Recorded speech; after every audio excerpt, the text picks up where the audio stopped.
Words are important. To refer to something, you have to be able to name it.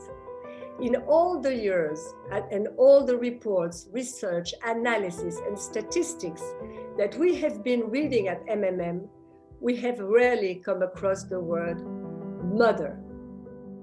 What is the effect of that on mothers? Doesn't that give them the feeling that they do nothing of value when they care for their children? That all that is valuable and worth naming happens outside the home and comes with pay? Why, when the word exists, do we refer to a mother as a woman with children or a woman withdrawn from the labor market for childcare purposes? The pandemic has been an eye-opener on what really matters. And suddenly, the word mother is everywhere. Ursula von der Leyen, President of the European Commission, says, Women's Day is also for all mothers who have taken care of their children during the lockdowns. This is what empowerment means, freedom to be a mother and to have a career. Christine Lagarde, President of the Central European Bank, says to the New York Times, women bring various powers to the table. They bring the power of life. I know it's going to be controversial, but I think maternity is central to making sure that our children inherit something that is sustainable. Thank you, Mrs. van der Leyen and Mrs. Lagarde. It is remarkable to hear women, mothers of your caliber and leadership publicly verbalize maternity and the power that lies within that experience. Let's dare to utter the word mother and expand its meaning beyond kitchen and diapers.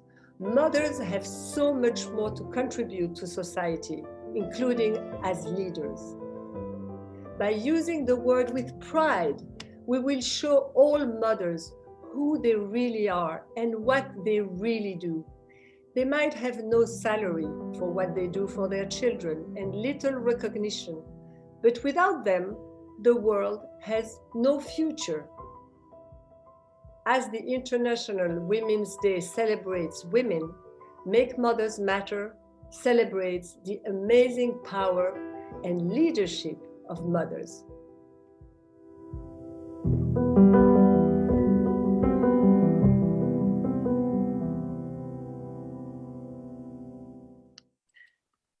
Right, welcome to this final MMM session of the Mulheres Obra virtual event. The Voices of Female Entrepreneurship Conference of Mulheres.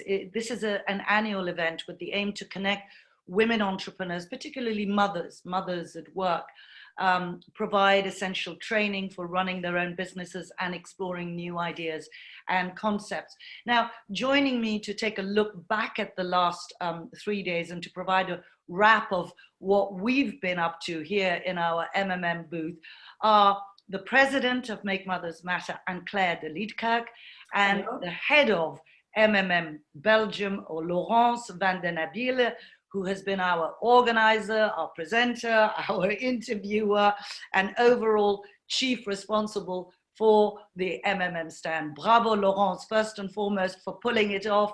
Welcome, Claire. Welcome, Laurence. Thank you. Thank you. We've just listened, Claire, to your IWD 2021 message.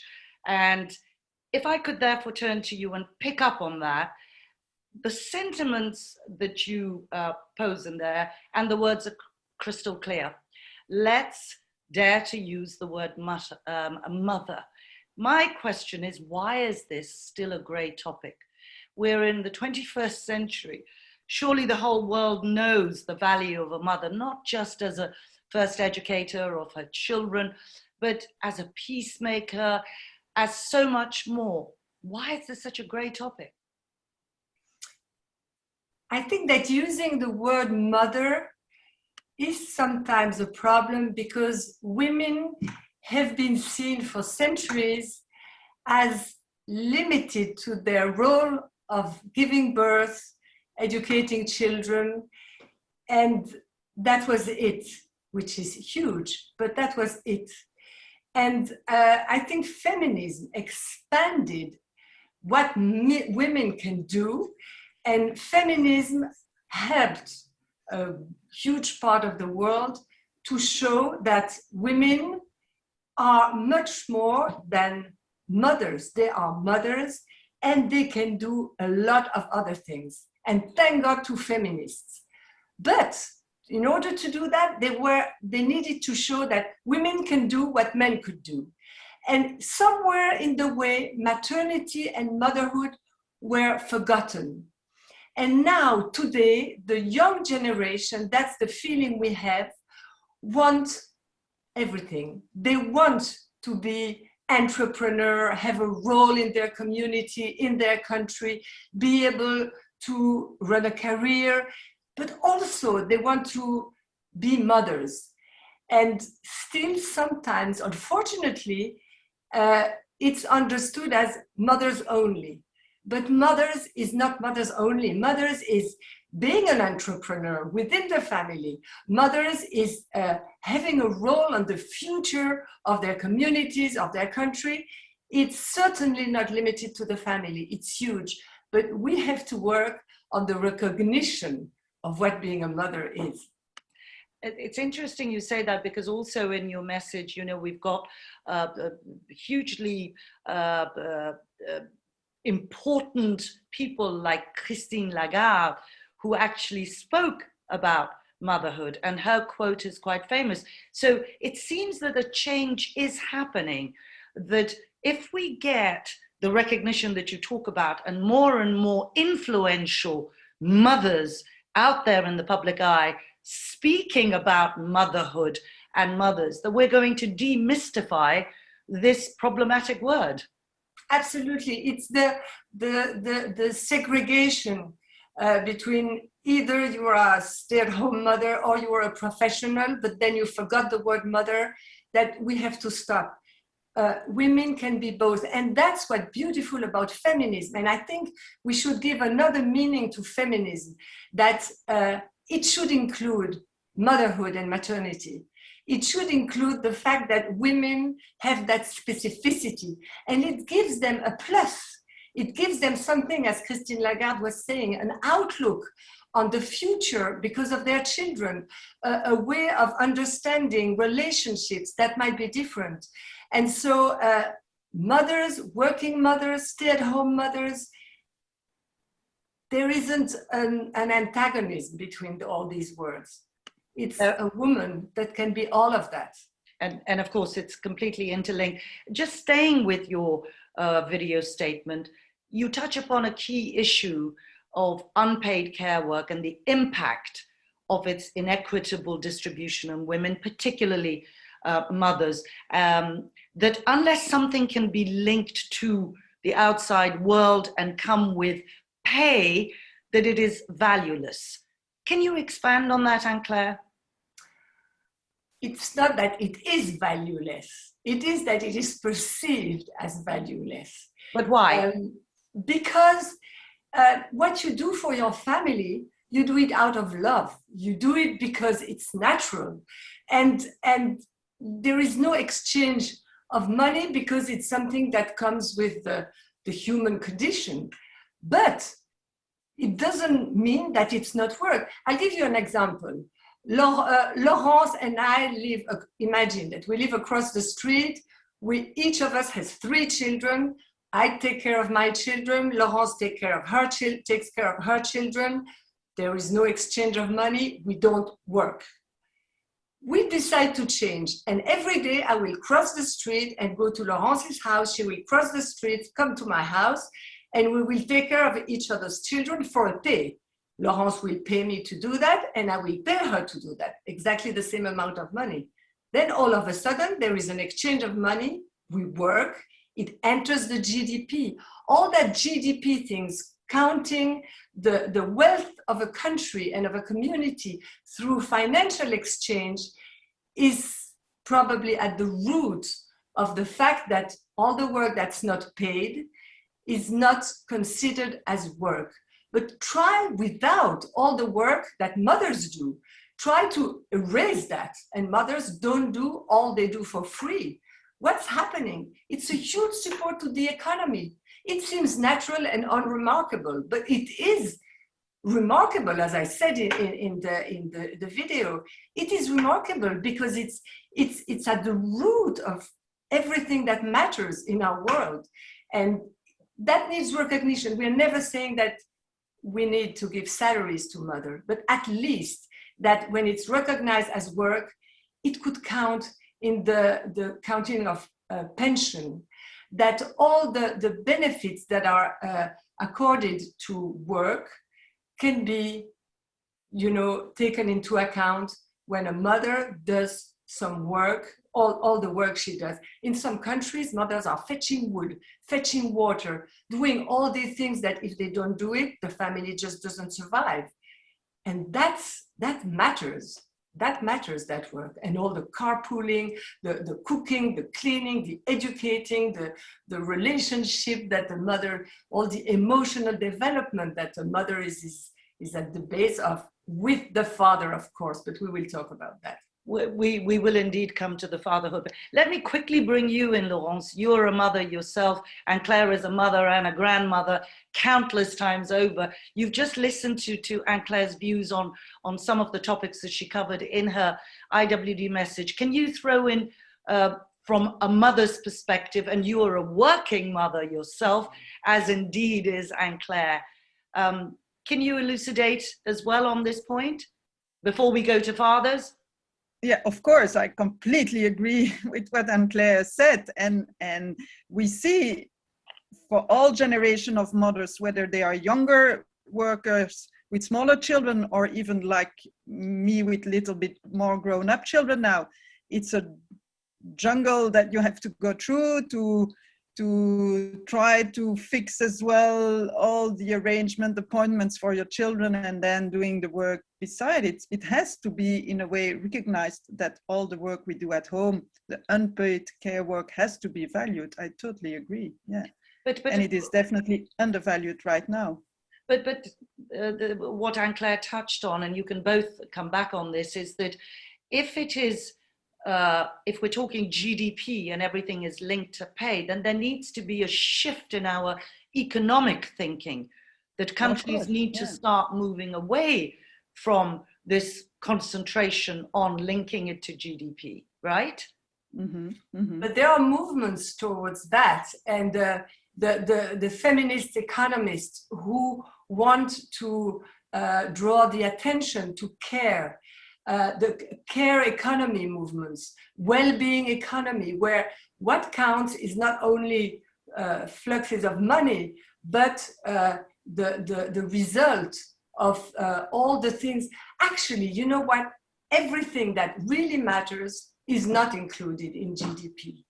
And that's something that there are many movements that are trying to change that. And maybe the COVID that shed light on the importance of care, and not only, but particularly care within the family, when parents had their children at home, needed to attend to their children, to perform their work. Care was at the forefront of the COVID-19 crisis. And maybe that would be an opportunity for our societies to give care the right place that it needs to have, by, among other things, recognizing its value and giving benefits to those who perform care. Now it's the vast majority of mothers, but if it's fathers, that's just the same. It needs to be recognized as a contribution to society. So you very nicely brought it on to the topic of fathers. Laurence, what about the role of fathers? Now, you interviewed Tatiana Moro from Promundo just before this session. And of course, Promundo are global leaders in engaging men and boys in promoting gender equality and preventing violence. What did she have to say about the need about more of a need for fathers to support mothers and fathers working hand in hand for the education of their children? Well, Promundo Tatiana Maura said that Promundo has done a study in more than 50 countries, and that in all these countries all over the world, the results are very similar. The more fathers and men are involved in the unpaid care work and in the domestic tasks, the happier the couple will be, the more equal the family they raise, the sons will be much more pro-feminist, there will be more gender equality, and the self-esteem of the daughters will augment as well. So it's really, really important to have these fathers much more included. And then, as you just said, Promundo, they try to promote this gender equality by targeting boys and men. The fatherhood and the caregiving is the strategy how to engage the men. If you talk to men as being fathers, as being part of a family, that will speak to them, and they will feel much more engaged and involved, and they will be happy to change and to be part of the family. So it's really, really important, and she said it was everywhere. Yeah. And in a minute, but first I want to just bring Anne-Claire into this bit of the discussion. In a minute, we're actually going to find out exactly what both of you have said of what has happened during COVID vis-a-vis fathers taking on a much more proactive role in care. And we'll talk about that survey in a minute. Anne-Claire, how critical is the role of a father in addressing this care inequity? First of all, the role of a father is just as important as the role of a mother. For the child, I mean, it is just as important. Our role is to make mothers matter, but that doesn't mean that we don't recognize the importance of a father's role. Now, the fact that mothers have traditionally endorsed that role much more than fathers has as a result that, for instance, in employment, a lot of companies are reluctant to hire a woman that could be pregnant, that just had children.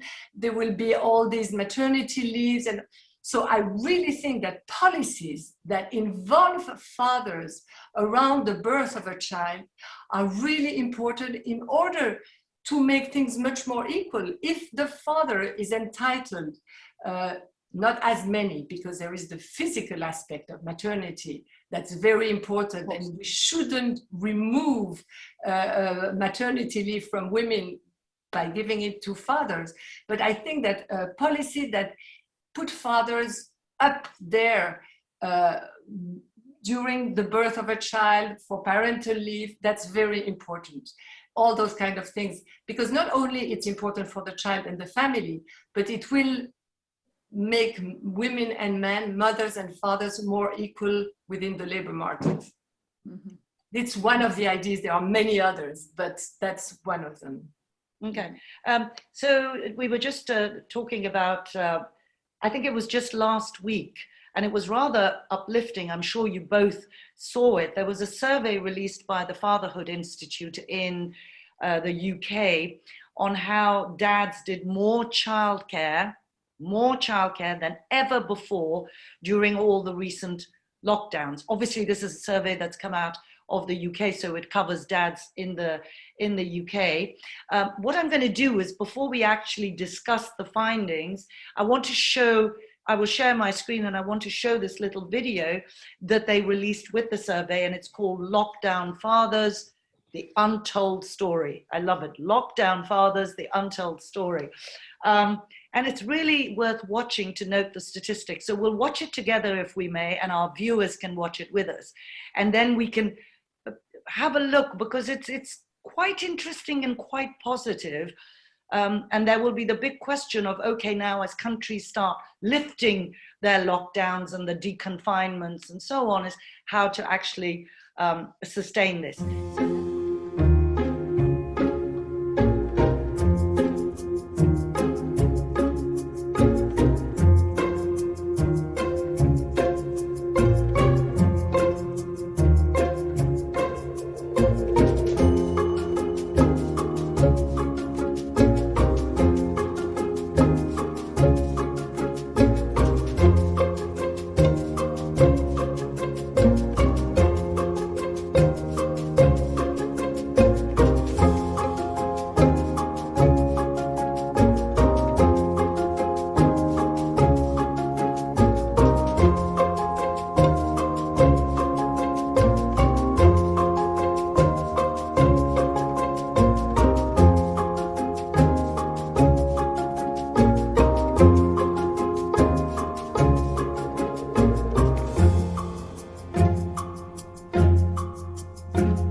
Lots of statistics there. What actually stood out for you, Laurence, most from that video?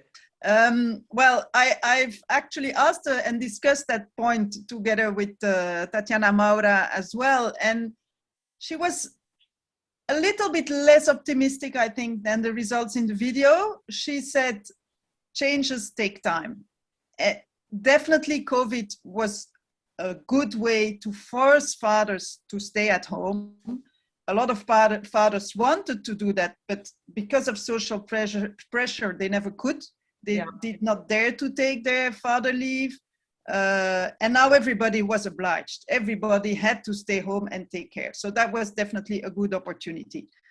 But on the other hand, we all know that the effects of the pandemic were much heavier for women. Fathers, they were happy. They took the positive way of taking care of the children, but the mental load was still much heavier for women. And we see it with much more parental burnouts, much more for women than for fathers than for men. So the mind changing, it was a good opportunity, and it needs to be supported by the public policies and the paternity leaves, the sharing the work. But if it's not supported by the public policies, it will still be a mess. And unfortunately, she was a bit afraid that we might go back to the situation like it used to be before, because of many fathers who will not be able to take again all their leaves that they should take and could take. But on the other hand, something that she pointed out as well, and I thought that was very interesting. She said in the beginning of the first lockdown, when of course nobody knew how this virus how severe the disease would be. She said when fathers were forbidden to enter the delivery rooms, that's really an indicator. And she said this really means that fathers are not considered being part of the process of giving birth. He's only considered as a visitor. And actually it made me think, and I think she was very right. It's so important that fathers from the very beginning and from the moment the baby is not yet born, they have to be there. And if you keep them out, it's of course, this will never promote then caring masculinity. Some fathers only met their babies after 3-4 days when the mother was finally allowed to leave the hospital and go home. And that was, of course, extremely difficult for the mothers to stay alone and in a very important moment of her life. And I think, well, yeah, that was really a big message as well, and something that we definitely, luckily the situation is much better. And I don't think there are hospitals where nowadays the father will not be allowed anymore. But it was like an eye-opener and an indicator. I mean, what is the importance of fathers when a mother is giving life and getting her baby? I thought these 2 points were very important. Yeah. And Claire, can I pull you in here? Were you uplifted by those statistics? You know, the fathers are saying that parenting overall improved. They double the hours of care, the relationship. This stuck for me. The relationship with their children improved. Not the separated fathers for whom it was not easy, but those that were became more hands-on. I hear what Laurence is saying in terms of how do we sustain this? Is it sustainable, or are fathers going to go back to the roles that they had, which is, yep, got to go to the office, got to go and bring the money, and got to that connection that is so vital for children? Will we have learned a lesson from these lockdowns? Will fathers have learned a lesson? Is it something that they're going to actually look forward to be more involved in the care? I think that the video is very interesting in showing how experiencing caring for their children brought them happiness, more confidence in their parenting skills, how on the contrary, when they couldn't be with their children, how they suffered. So experience shows that caring is something that brings happiness, taking time for their children, not doing just the fun things, they said, you know, doing the laundry, the homework, all these things. It brought them happiness too. And experiencing that showed them how much it is important in their life. And I think that mothers have a role there because, you know, sometimes I must say it's also mothers who keep to themselves all the responsibilities and have sometimes a hard time to delegate, to confine, to be really confident that the father, although he will do things differently, it will be just as good for the child and just as well. And so I think there is also a message for the mothers that let go and let the fathers do how they want to do it their own way.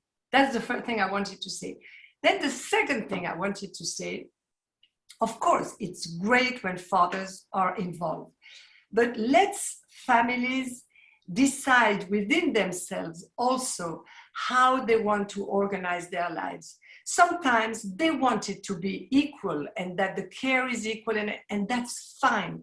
Sometimes they want to be like a teamwork, specialize in one, and the mother will specialize in more the children and the father, and that's fine too.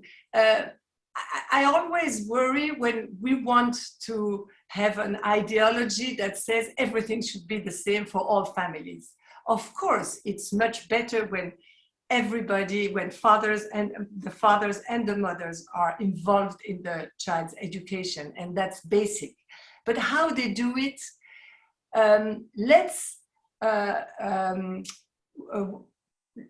try to have a diversity of policies, recognizing the choices of a diversity of families, of a diversity of choices that are very private.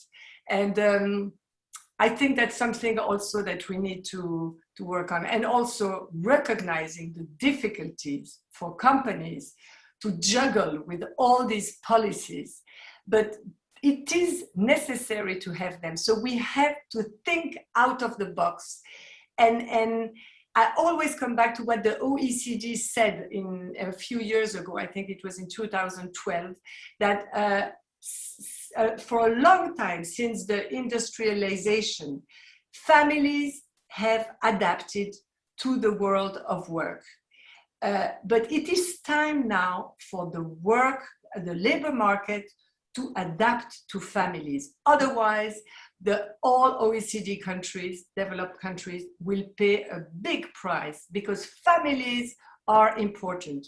And we need to find ways to adapt to families, mothers and fathers, in order to continue developing harmoniously and considering the voices of children who have no voice. And the parents are their voices, but policies should accompany also the needs of the children.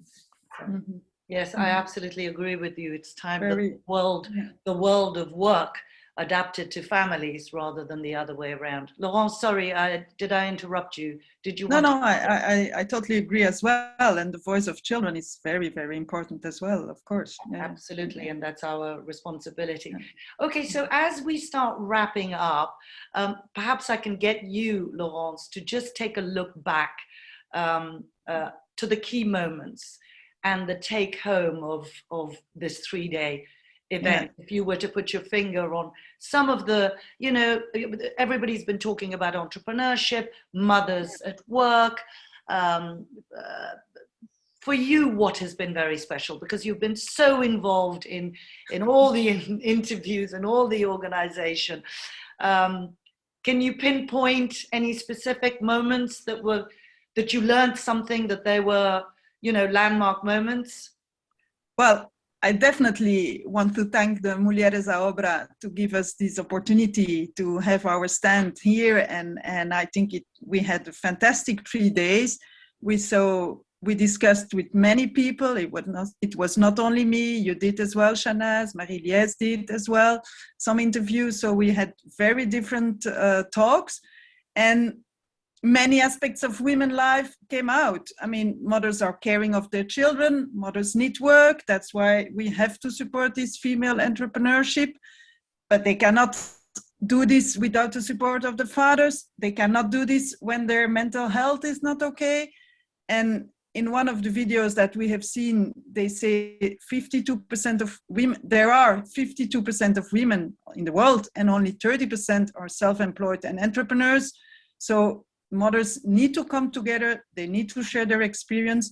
They need to improve their work-life balance, and it's very important. And the Belgian mompreneurs focused on this support of the female entrepreneurship.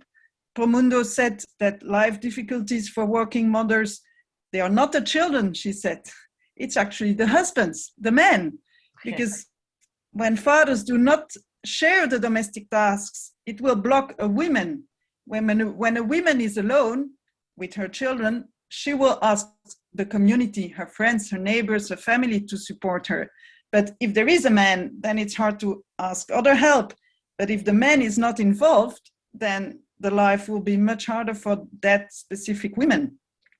And you need to talk to men. They need to share, not only for you, but also for the kids. They need to share this caring at home. And so she said, you need to convince actually every man, the brothers, the father, all men around you. It's really important for all of the men that they have to share the task, and it will relieve their wife and their women. And she said actually that men who care, they take care of their own life and their own health, and they will live longer. So it's really important for themselves as well. If they take care of their family, they will have a longer life as well. And then Johanna, she also said, Johanna is the head of our EU delegation, and she had also a very nice message at the end of her talk. She spoke about a football player in Ivory Coast. Actually, I forgot, I did not write down his name. And he said once that he was very proud of what his mother did, and because he was thanking his mother, because thanks to her, he became this famous football player, international player. And he said actually an educated mom educates a community. So that means that we have to support mothers as well, and we have to make sure that mothers are educated, and that mothers have access to education, and that mothers have access to work, because it will educate the whole community. But of course, without the mental health, if we don't do anything to support mental health for mothers, it will be difficult. And unfortunately, the COVID-19 pandemic did show us which gave much more visibility, and we need support from our policymakers, and it has to be given an important place. Mental health is something that we have to take care of, and supporting mothers that are suffering, they need support as well, because otherwise the society will not be able to go ahead.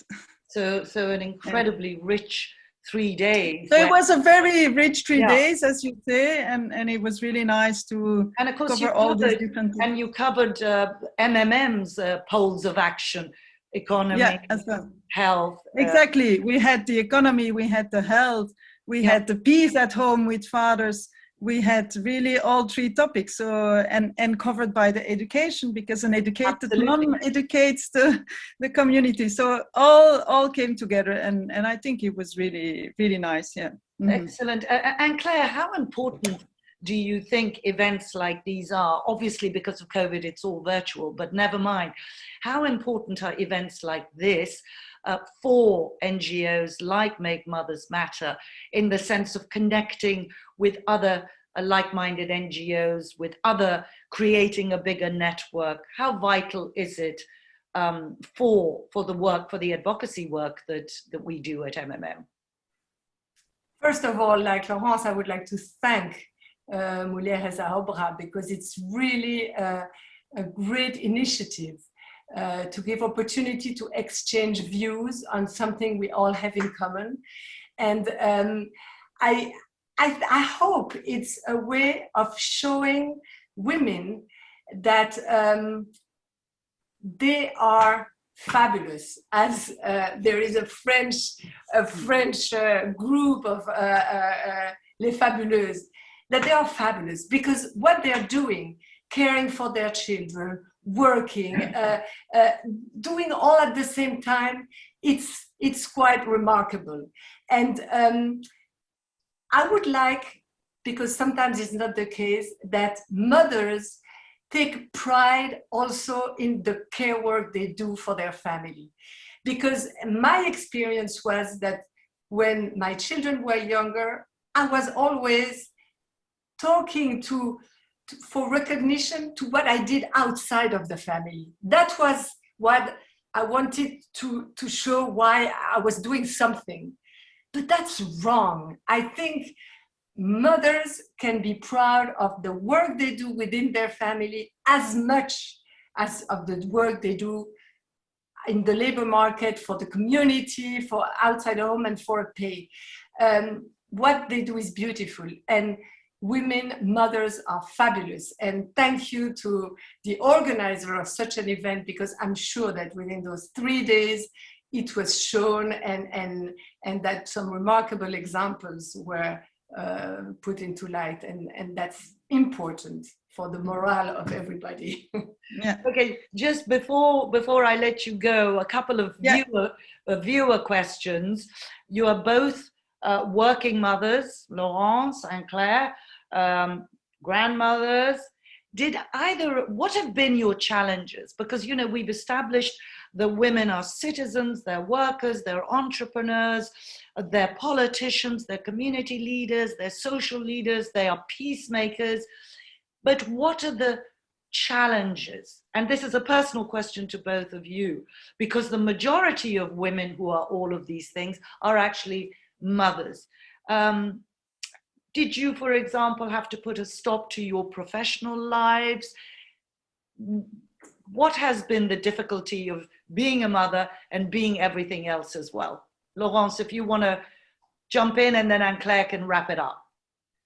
Well, for myself, I have a little different parcours, because I followed my husband for many years abroad, which gave me the opportunity to care for my children. I had my three children outside of Belgium, and I did not work in those years. And I actually really considered those years as a gift. You didn't work outside of the home, Laurence. I did not work outside of the home, and I did a lot of family homework because I had no family around. I mean, I was far away. It was in Brazil, in Mexico, in China. And so I did all that caring work myself, and I was very happy that I could do this, and that I had the opportunity to be a full-time mom for 10 years, and then, or actually a bit more, even 13 years. And then we came home, and then I I shifted a bit and I had to spend more time as well working outside, which was not always easy in the very beginning. And it was really hard. But for me, these years at home with my small children I consider it as a gift, time that I have spent with them, given to them, and nobody ever can take it away from them, from me. It's given and it's done. So but on the other hand, economically, I mean, of course, most of the mothers have to work with small children, and I fully support. And it was for me really a chance that I had an opportunity. We were moving a lot, and my husband was traveling a lot, and I was not allowed to work anyway there, work outside the home.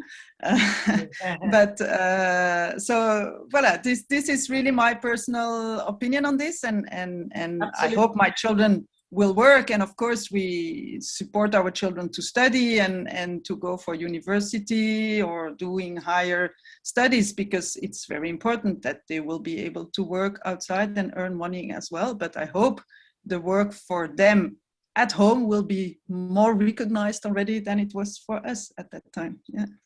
So a gift. You called it a gift. Oh, really? Yeah. Fabulous. Thank you. Thanks, Laurence. And Claire, one final word from you? My story is very much the same as Laurence. We lived 15 years abroad, so I wasn't allowed to work, although I had in mind when I started studying that I will be a working mother, and so I wasn't for many years. But the message I would like to give to young mothers is that life is long, and the time of motherhood is not long. It is short. So if we have to give up at some point some working time for the children, cut down on budget because of various reasons, sometimes it's not possible, but when it has to be done and when it's possible, life is long. So later, time will come when you have much more time for yourself and caring for your family. Sometimes in lots of conferences and papers, it's called the burden of work. But what Laurence said is beautiful. It's a gift. And it's a gift it's a treasure, actually, to be able to do that. It's necessary, and it should be considered as positive.